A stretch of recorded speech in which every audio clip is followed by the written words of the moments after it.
ഇത് നമ്മളിവിടെ 3 കുട്ടികൾ വാടകയ്ക്ക് താമസിച്ചായിരുന്നു ഈ വീട്ടിൽ. പെൺകുട്ടികൾ, പഠിക്കുന്ന കുട്ടികൾ. അങ്ങനെ അവരുടെ റൂം അവർ ഒഴിവായി പോയപ്പോൾ അത് ക്ലീൻ ആക്കുന്ന സമയത്ത് കിട്ടിയ മുതലാണ് അതൊക്കെ. ഇതുണ്ടോ, സിഗരറ്റ് കുറ്റി വലിച്ചിട്ട് ഇത് ഇവർ മൊത്തത്തിൽ ക്ലീൻ ചെയ്തിരുന്നു. പക്ഷേ ഈ അലമാരിൻ്റെ സൈഡിലൊക്കെ ഉള്ളത്, അതേപോലെ ബെർത്തിൻ്റെ മുകളിലൊന്നും ഇവർ കാണാതെ പോയ സാധനങ്ങളാണ്. 3 പെൺകുട്ടികൾ, അതും ഒരു സ്ഥാപനത്തിൽ പഠിക്കാൻ വന്നാണ്. അപ്പോൾ നമ്മൾ ഈ പെൺകുട്ടികളാകുമ്പോൾ പഠിക്കാൻ വരുന്ന കുട്ടികൾക്ക് പിന്നെ ഇങ്ങനെ റൂമൊക്കെ കൊടുക്കുമ്പോൾ അവർ ചെയ്ത് കൂട്ടുന്ന, അവർ വലിച്ചു കൂട്ടുന്ന സാധനങ്ങളാണ്.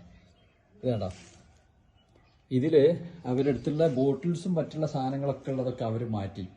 നമുക്ക് അതൊന്ന് കയറി കാണാനോ നോക്കാനോ ഒന്നും പറ്റില്ലായിരുന്നു, 3 പെൺകുട്ടികളല്ലേ. പക്ഷെ ഇപ്പോൾ ഫുള്ളായിട്ട് പോയപ്പോൾ ഇവർക്ക് ഈ അലമാരൻ്റെ അതേപോലെ തന്നെ ഈ ബെർത്തിൻ്റെ മുകളിലൊക്കെ ഉള്ള സാധനം ഇവർക്ക് എന്താക്കാൻ പറ്റിയില്ല, മാറ്റാൻ പറ്റിയില്ല. അപ്പോൾ നമ്മൾ ഈ കുട്ടികളൊക്കെ ഇതാണോ, ഈ കുട്ടികളൊക്കെ പഠിക്കാൻ വിടുന്ന രക്ഷിതാക്കൾ എപ്പോഴും ചിന്തിക്കേണ്ടത് അവർ പിന്നെ പെൺകുട്ടികൾ മാത്രമാണ്, അവർ സ്വസ്ഥമായിട്ട് നല്ല രീതിയിലാണ് കഴിയുന്നത് എന്നൊക്കെ നിങ്ങൾക്ക് വിചാരമുണ്ടെങ്കിൽ അത് തെറ്റാണ്. കാരണം എന്താ പറഞ്ഞാൽ പെൺകുട്ടികൾ, 3 പെൺകുട്ടികൾ, മലപ്പുറത്തുള്ള 2 കുട്ടികളും അതേപോലെ വയനാട് ഉള്ള ഒരു കുട്ടിയാണ് ഇവിടെ താമസിച്ചിരുന്നത്. ഇതിനു മുമ്പ് ഒരു കുട്ടി ഉണ്ടായിരുന്നു. ഈ കുട്ടീൻ്റെ വീട്ടുകാർ ഇവരുടെ അലമ്പ് കണ്ട് ഈ കുട്ടീനെ ഇവിടുന്ന് മാറ്റി. പക്ഷെ ഇപ്പോൾ ഇവിടെ 3 കുട്ടികൾ താമസിച്ച സ്ഥലത്താണ് ഈ കാണുന്ന അലമ്പ്.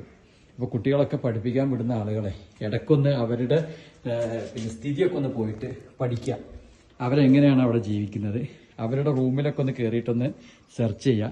ഇത് ഇവരെ ഒഴിവാക്കാൻ കാരണം എന്ന് പറഞ്ഞാൽ 2 ദിവസം മുമ്പ് എറണാകുളത്ത് നിന്ന് രാത്രി 1:30 മണിക്ക് ഞാൻ വരുന്ന സമയത്ത് ഇവിടെ ആൺകുട്ടികളും പെൺകുട്ടികളും ഈ കോമ്പൗണ്ടിൽ ഒരുമിച്ച് നിൽക്കുക 1:30 മണിക്ക്. അപ്പോൾ അതുകൂടെ കണ്ടപ്പോഴാണ് നമ്മൾ ഇവരോട് ഈ ഒരു രീതിയിൽ നമുക്ക് മുന്നോട്ട് പോകാൻ പറ്റില്ല എന്നിട്ട് ഒഴിവാക്കിയത്. അവരുടെ റൂമിൽ നിന്ന് കിട്ടിയ സാധനങ്ങളാണിത്. അപ്പോൾ രക്ഷിതാക്കൾ വളരെയധികം ശ്രദ്ധിക്കുക. പെൺകുട്ടികൾ മാത്രമാണെന്ന് വിചാരിച്ചിട്ട് നിങ്ങൾ എന്താക്കണ്ട, അവർ സേഫാണ്, അവർ പിന്നെ വളരെ നല്ല രീതിയിലായിരിക്കുമെന്നൊന്നും നിങ്ങൾ പ്രതീക്ഷിക്കേണ്ട. ഇത്തരത്തിലുള്ളതൊക്കെയെന്ന് പറഞ്ഞാൽ പിന്നെ നമ്മൾ മനസ്സിലാക്കുക, അവനവൻ പിന്നെ സൂക്ഷിക്കുക. കാരണം ഇവരുടെ ഈ ഫാമിലിയിലൊക്കെ ഞങ്ങളിത് വിളിച്ചു പറഞ്ഞു, ഇങ്ങനെ സംഭവങ്ങളുണ്ട്, അവരിങ്ങനെ ഭയങ്കര അലമ്പാണ് കാര്യങ്ങൾ പറഞ്ഞപ്പോൾ അവർ പറഞ്ഞത്, ഞങ്ങളെ മക്കൾ അങ്ങനെ ചെയ്യൂല, ഞങ്ങളെ മക്കൾ അത്തരക്കാരല്ല, അവർക്ക് വിശ്വാസമല്ല. അപ്പോൾ അവർ പറഞ്ഞതെന്നാണ്, നിങ്ങൾ പറയുന്നത് 50% ഉണ്ടാവും, 50% ഉണ്ടാവില്ല.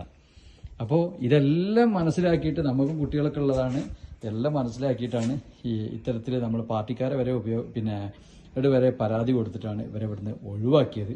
ഒഴിവായി കഴിഞ്ഞപ്പോഴുള്ള സിറ്റുവേഷനാണിത്. Okay, thank U.